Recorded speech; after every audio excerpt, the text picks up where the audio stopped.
Welcome back to Research Business Daily Report, where we heard from an avid viewer a few weeks ago that market researchers should come to learn about important research situations and issues that exist outside the immediate research interests of your company. Today we've got for you the fascinating conclusions that came about when one pollster shared its raw presidential election polling data with 4 competitors, followed by statistical data that causes questions about consumer privacy. RBDR is sponsored today and this week by Nuance, a decision analyst company, offering multi-language verbatim coding services to quantify the meaning of open-ended answers. Nuance invites you to read tips for choosing a coding partner. Coding has gotten increasingly better, so it may be time for an update, which we have for you. And we'll tell you how to access it at the end of this report. The New York Times' Nate Cohn published one of the most important articles concerning the state of polling very recently. On September 20th, in partnership with Siena College, the two published results of a poll of 867 likely Florida voters. It showed Hillary Clinton besting Donald Trump by a single percentage point, 41 to 40%. But just to spark some interest in the frailties of polling, Cohn shared the poll's raw data with 4 respected pollsters and asked them to do their estimations of what the data revealed. First, the Marquette Law School poll, represented by Charles Franklin, took the Siena data and concluded a somewhat bigger advantage for Clinton, putting her percentage at 42% compared to Trump's 39%. Echelon Insights, a Republican pollster led by Patrick Ruffini, evaluated the data, and this organization decided that the data showed Clinton at 39% to Trump at 38%. Penn-Schoen Berland Research, a Democratic pollster led by Margie O'Maro, looked the data over and then concluded Clinton at 42% to Trump at 38%. And the Stanford University, Columbia University, and Microsoft Research Trio, represented by Sam Corbett Davies, Andrew Gelman, and David Rothschild, spun the information back and forth before coming to the conclusion of Trump at 41% to Clinton at 40%.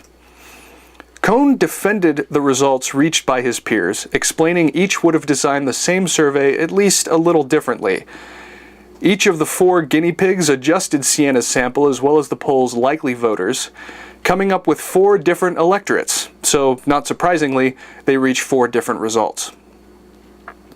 Cohn credited the 4 pollsters and their sensible and defensible decisions, and we heartily invite RBDR viewers to read Cohn's summary. We've got the link for you. It's in the email subscribers receive, as well as in the description box underneath today's video.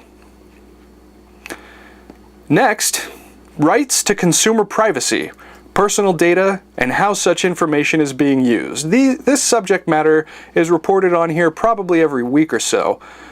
Now, a study from the Chartered Institute of Marketing with 2,500 people has unearthed some startling numbers about consumer privacy. However, if you look past the numbers to some implications, it all points to a determination that the vast preponderance of consumers won't take the time to discover how their privacy is actually being violated. And that kind of takes the wind out of the sails of the loudest complainers about consumer privacy. 57% of consumers do not trust an organization to use data responsibly. 51% have received communications from organizations that have misused their data. But 92% do not fully understand where and how marketers, brands, and organizations use their personal information. I don't quite understand how 92% haven't taken the time to read how their personal data are being used.